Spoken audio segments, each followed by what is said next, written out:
NerdWerkz presents Trevor Keller, Dave, we've all been killed by a snow wolf in World of Warcraft. Dave Thomas, Greg Burke, I would rather eat glass than play EVE Online.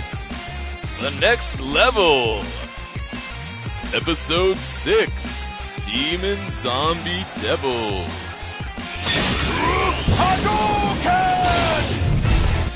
Welcome everyone to episode 6. This is The Next Level. With me as always are my gaming enthusiast friends Trevor Keller. Hello? And Dave Thomas. I'm not actually with you. You're never with me. I don't even know why you're here.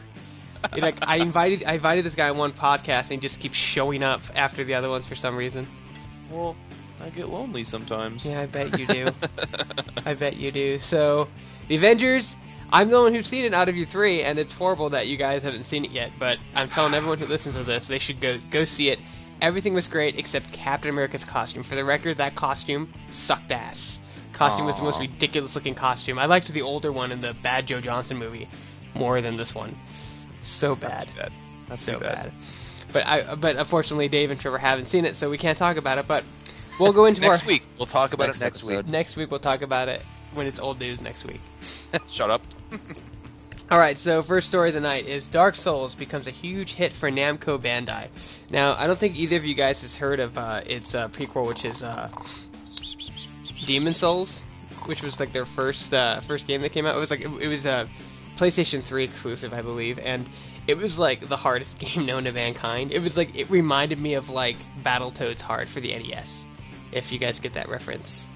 Like, it was so effing hard. Greg, you're like the king of obscure video game references. No, you guys ever play Battletoads for the SNES or NES? Battletoads is like the hardest game. Yeah, and it was even harder than Battletoads, and like, I played it and I was like, literally, I'm like, yeah, screw this game, because it was like so difficult, and then they came out with a sequel called Dark Souls, and apparently it's like selling extremely well. It sold 1.19 million copies in the United States and Europe. And which surpassed its prequel mark by the original one sold 500,000 copies in North America. So it's really cool, and I've actually played it. And even though the game is revoltingly hard, like disgustingly hard, like the tagline for this game is "Prepare to die," because that's all you do in it is die and die again and again and again and again. Sounds like a lot of fun. It's like it's trial and error gameplay at its greatest, and it's like if you build your character wrong, you will never beat the game. Like, that's how bad it is. Oh, dear God. Haven't we gotten past games like that? That's the thing, though. Like, that's why, because it's been so long since they've seen a game like this, and, like, it's actually, like, the game... pain, man. Yeah, the game... If you like to torture yourself, Dark Souls is a great game. It just, you don't... Suffocation, man. They love it. Oh, you just don't see these types of games anymore, so I guess, like, what were some of the games that you guys could not beat back in the day? Trevor, we'll start with you. Oh, my gosh. You know, the original Legend of Zelda for the NES, there's zero like guidance in that game. You literally push start at the touch screen, and then they just drop you in Hyrule, and it's like, you figure it out. Like, yeah, go to the dungeons. They don't tell you where the dungeons are. You take this; it's dangerous outside. You just have to figure it out. And I don't think I never beat it without looking up how to beat it, like in an old Nintendo Power magazine or something. Like, that game was insanely hard.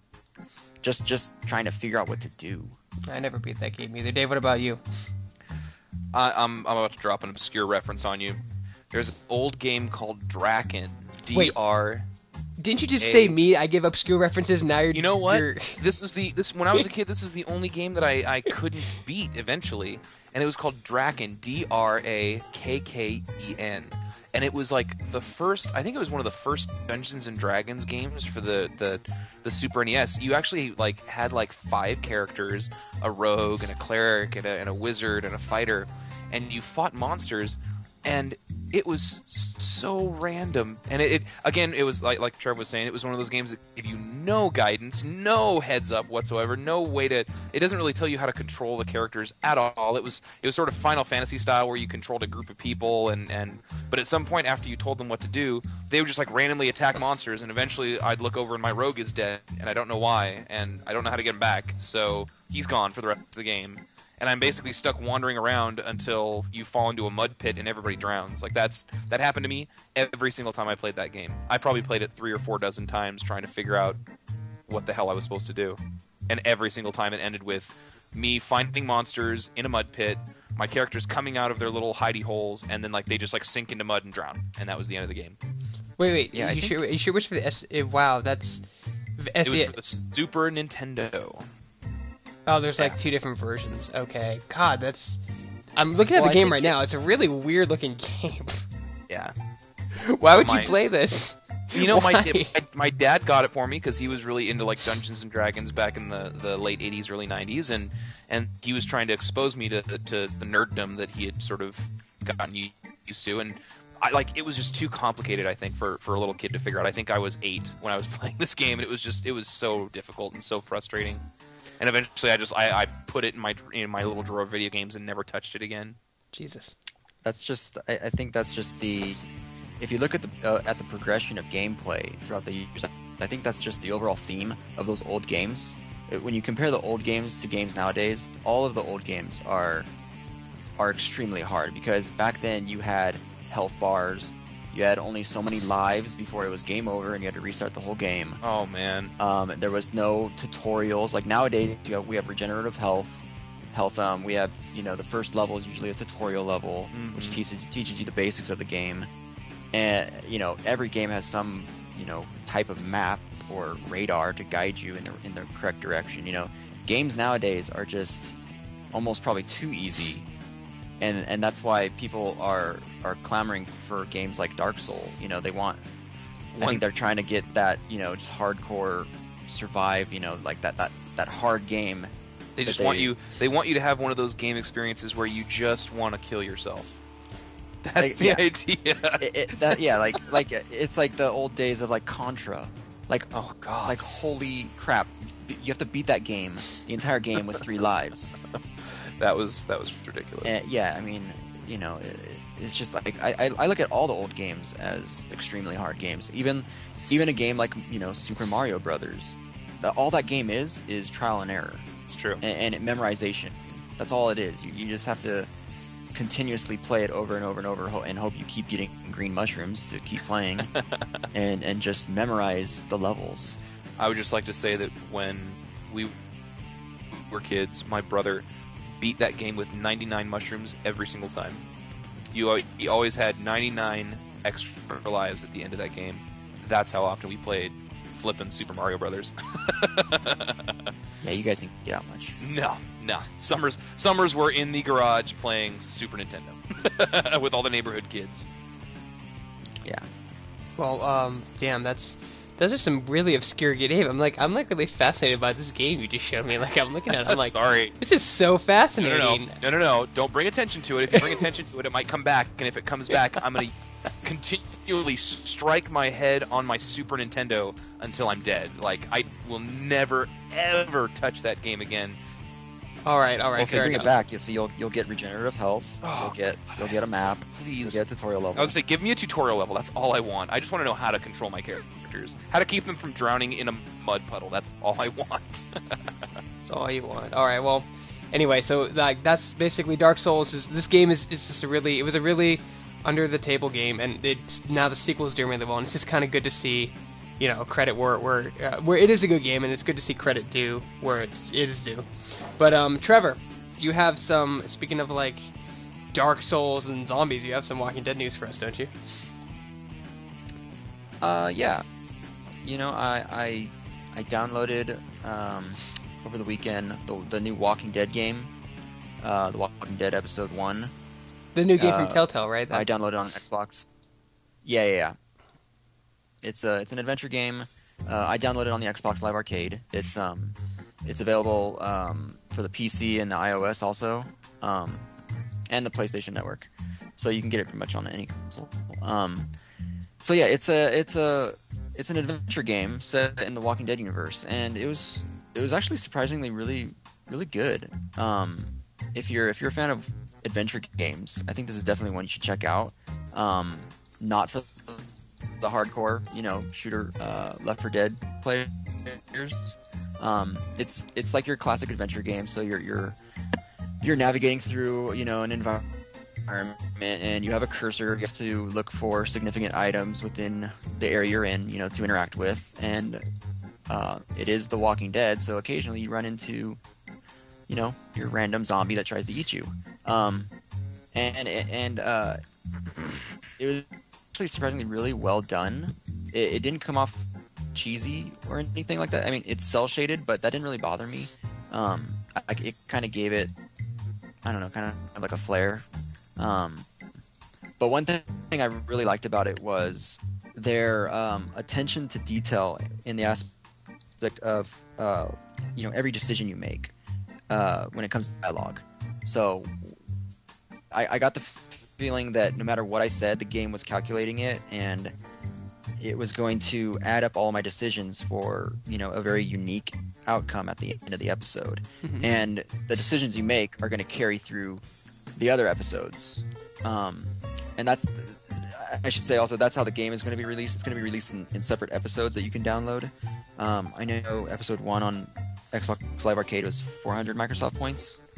So it's like $5. So you can, yeah, pretty much. So yeah, you can download that, play through episode 1, and the decisions you make in this episode are going to carry over into the following episodes. So I mean, the decisions you make could have little significance, or they can end up killing off characters. So it was actually really fascinating, and I almost bought the entire episode. I just played the demo, but I mean the demo was fun enough.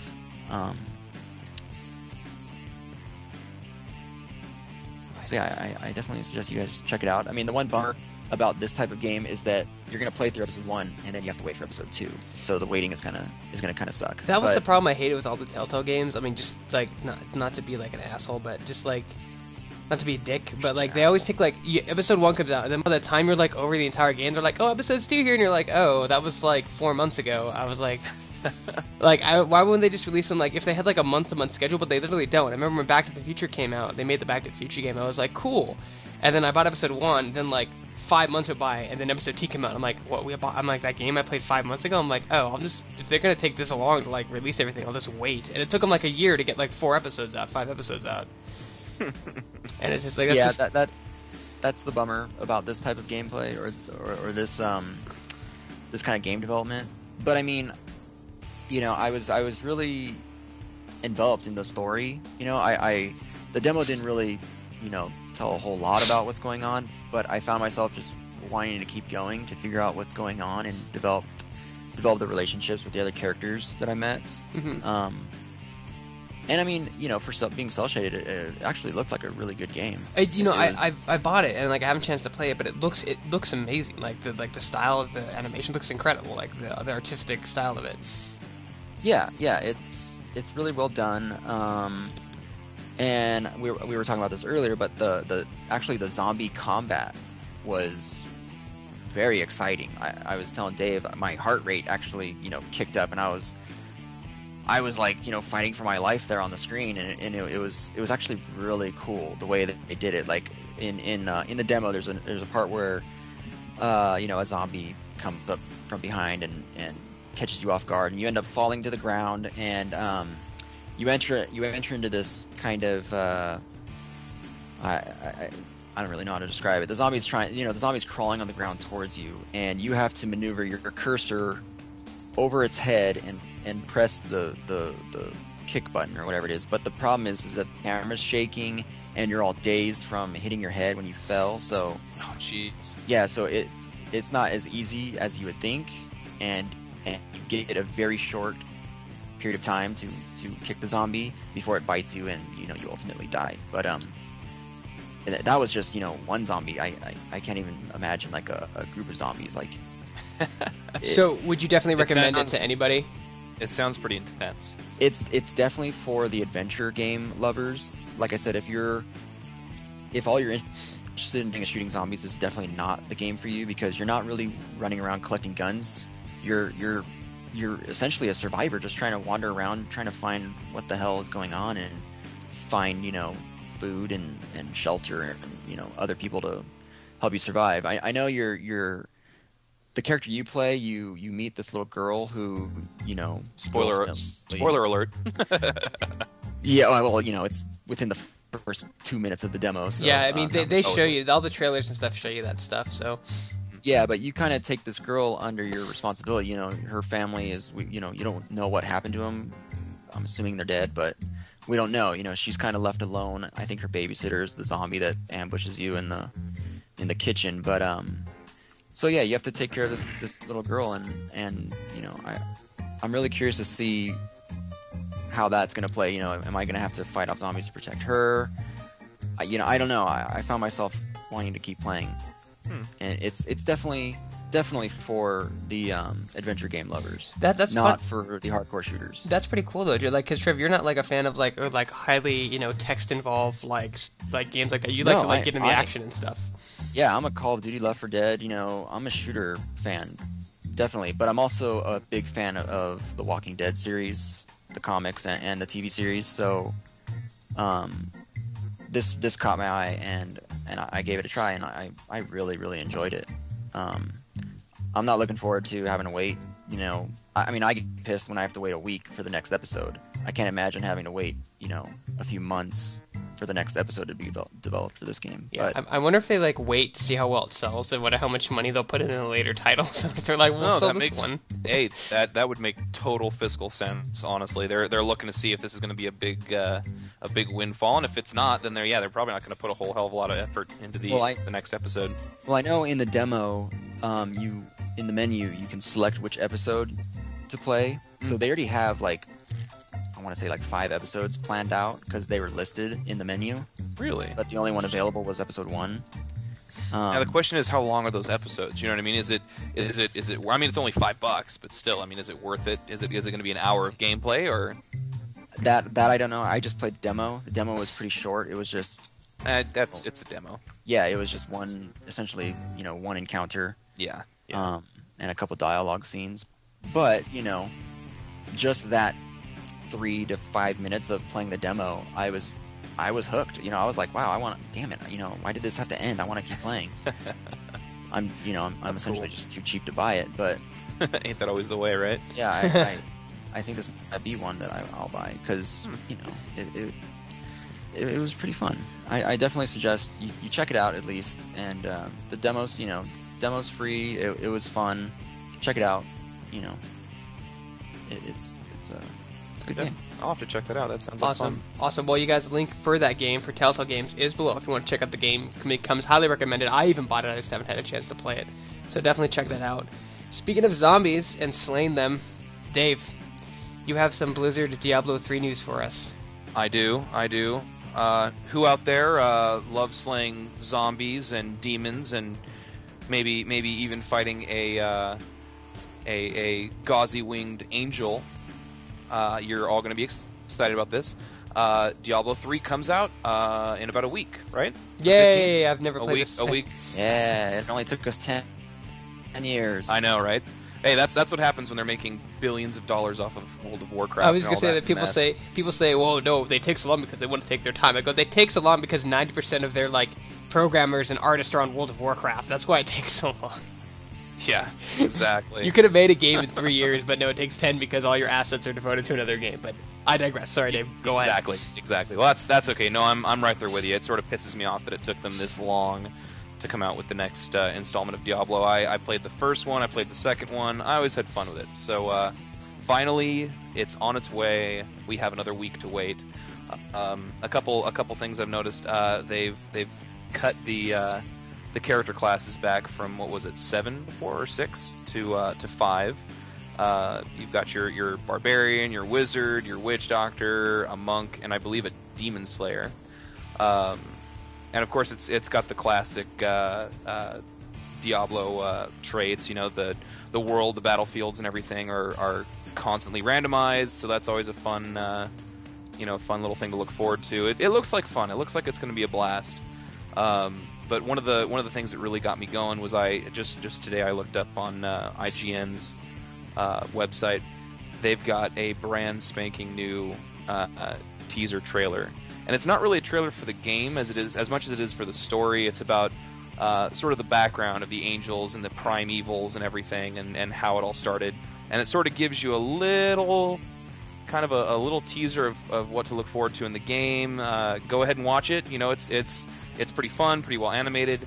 Shows some of the shows Diablo fighting a couple of angels, and kind of leads me to believe that one of these angels is going to become an enemy in the next installment of the Diablo series. But yeah, I mean, it looks like it's going to be good. The graphics are upgraded, of course, but the game style is essentially the same. You're still clicking, hacking, and slashing, and setting your hot bar and everything like that for the spells that you want to use, the powers, and yeah, it's just going to be your basic hack and slash, and sit and wait and watch to see if you can see any decent videos from the Blizzard team. Now you guys are gonna kill me. I've never played Diablo 1. I've never played Diablo 2 in high school. And like 01 or 02, I remember like my friend showing me Diablo 2, and I was just like, I couldn't get into it. He was like, all I do is click this thing to die. They're like, yep, that's it, and use your other click for magic. And I'm just like, that's it. And he's like, yeah. I'm like, oh, I'm not really feeling it. Okay, like it seems really oversimplistic, but a lot of people loved it. And then my friend, who's like a super hardcore like Diablo 2 enthusiast, Steve. I don't know if you guys, I don't think you guys have met Steve. He's like super hardcore. He played it at BlizzCon. He was like, like he's not super. So he's not gonna like wait out line at midnight to go get it. Like, so I'm concerned about it. Like, if it doesn't have anything new, if it doesn't give anything to the new players and doesn't cater to the old players, and who's this game for? Well, honestly, I mean, I'm looking forward to it because I like the story. I that was one of the things I always liked when I played Diablo 1. At the time, the cutscenes were so beautiful because it's Blizzard, and I rushed to the next cutscene. I wanted to see what was going to happen. I wanted to see what was going on. And then, of course, Diablo 2 is the same way. But yeah, it's a very basic game. It's very hack and slash. It's one of these great games where you really don't have to be one of these video game gurus or some kid that spends every hour of his weekend playing a first-person shooter. You can literally just go in and just start clicking. So that's one of the things I like about it. It's a brain-dead game. I can after having a long hard day at work, I can just sit down in my easy chair and just click away. So I missed something. They have sorry. One of the cool new functions. News. Yeah, breaking news. This just in. No. The Human Torch was denied a bank loan. No, actually, this is old news, but I forgot to mention it. And it's actually one of the most interesting things I think I'm excited about. The auction house. Now, if you have an epic drop, you can sell it for real money. Because, of course, that there are kids out there with mommy and daddy's credit card who are stupid enough to purchase things such as gold or credits or whatever for whatever game that they're playing, or epic drops from World of Warcraft or whatever. So this game, they just decided to cut out the middleman. They're not going to make it illegal anymore. They're just going to let you sell things on their auction house for real money. So if you guys out there, there's an epic sword that dropped that you don't want to take the time to go and find, you can purchase it with mom's credit card. And for those of you who have that drop and go, there is no way I actually want to keep this, I'm going to sell this to some kid for $10. Like, you can do that. So that's something that, let's face it, it's interesting and it's different. So I'm excited to see how it's going to turn out. Yeah, they're doing that because they want to stop gold farming. I think that's basically what it is. Because it's like if they it's just like, I mean, this is a horrible example. But if you legalize, don't talk over me, Dave. I'm talking. Sorry. I am singing. I am singing. I'm stealing your point. Sorry. We just totally got over. Sorry, but if cocaine's illegal, right? And if cocaine became legal and they sold it for pennies, it would put all the drug dealers out of business. Do you guys say something the same? That's a horrible metaphor. I know it's a horrible. And then we would metaphor. all be coke addicts. Yeah, but way to go, Greg! You've systematically destroyed the United States of America. Well done, Hear sir. that, government? Start selling cocaine. And let everyone know that it was Greg's idea. I'm just saying that's what would happen. It would put all these that's what they're trying to do. They're trying to eliminate the Asian gold farmers, essentially, people that spend hours and sell gold. I mean, because they do it now for a while. They'll put an item on. If you go on eBay, you'll find items like on sale. They'll say, on this server, I have this sword. I'll give it to you for $50. You know what I mean?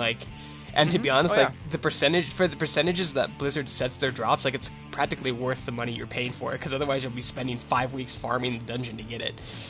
Yeah, exactly. So I think that's their idea. They're trying to legitimize the enterprise, and by doing it cuts off all those additional people that are making money off their product, which they don't want. So I like it. I hope I can utilize it, honestly, because if epic things drop, I don't care. It's a video game. I'm gonna sell it for real money. Precisely. But yeah, I mean, it looks good. It looks fun. The graphics look excellent. Dream. Exactly. Yeah, playing video games for money. But yeah, it's 5 brand new classes supposedly. Hopefully the mechanics aren't too similar to the other old school classes. But I mean, you've got your barbarian, your wizard, like they had in the last one. You've got a monk, which I believe is similar to the assassin class, and a witch doctor, which I'm going to assume is like the necromancer. I assume it's going to have something to do with pets. I think, because I've seen little tiki masks floating around those guys. And your undead hunter, it looks like she wields crossbows or something. So, like I said, I haven't had an opportunity to play it yet because it's not out. But yeah, it should be pretty standard for a Diablo game. If you played the other 2, then you know what to expect. Sounds good, Dave. What's our time at? Our time, we're at 25 minutes. Oh, Ed, and I don't know if I mentioned this. It is on the 15th of this month, May 15th. No, you did. It's all good. Okay. All right, I'm probably gonna cut it short tonight because my channel, like I told you this. I told Travis. I don't know if I told you this. My channel is like being weird. There's a bug right now, and I can't upload anything longer than 15 minutes. Because it says weird. like my account isn't verified, but it is verified. Like everything I've done to like make sure I can do this is in green, so I have to wait. It's Skynet, man. Yeah, right. So I'm pretty pissed off about it because I have. Terminators are taking over, man. I know I'm pissed off because I have the Your Highness review. It's done. Like that needs to go up. Like I'm trying. Like, everyone listening to this, if I can upload this, that's done. I'm putting it up. It's hilarious. It's like one of my best videos to date. It's actually very funny. But if you like Danny McBride, don't watch it because you'll just hate me. So because you just destroy him. I do just destroy. I put like a little like waiver at the end of my video. I'm like, I like Danny McBride in some movies, just not this one. Like I put a little, just not this one. just so I don't get destroyed. But just so that Danny McBride doesn't show up to your apartment and beat the crap out of you. Yeah, exactly, exactly. Which in that case I would film and put up on YouTube. If yeah, that for were sure. possible. But yeah, I'm gonna cut it short tonight, guys. So you guys, thanks for joining us on the next level. The links to all the stories are below, and please subscribe. It'd be awesome if I could have everyone subscribe to my channel. It'd be like amazing because I could become a partner that much faster. God, I'm so desperate. I'm so desperate. You're such a shill. I know. I'm even giving away like DLC stuff like on my site now because like I need more subscribers. Oh, Greg. Please give me money. Hey, I've almost made 25 cents in the last 8 days. Nice. So for all you kids out there, YouTube is the way to make it big. 25 cents in 8 days. I'm aiming for $1 by the end of the month. That's my goal. Yeah. There you go, kids. There you go, kids. Get Greg $1. Give me $1. All right. Good night, everybody. We'll see you on the next level.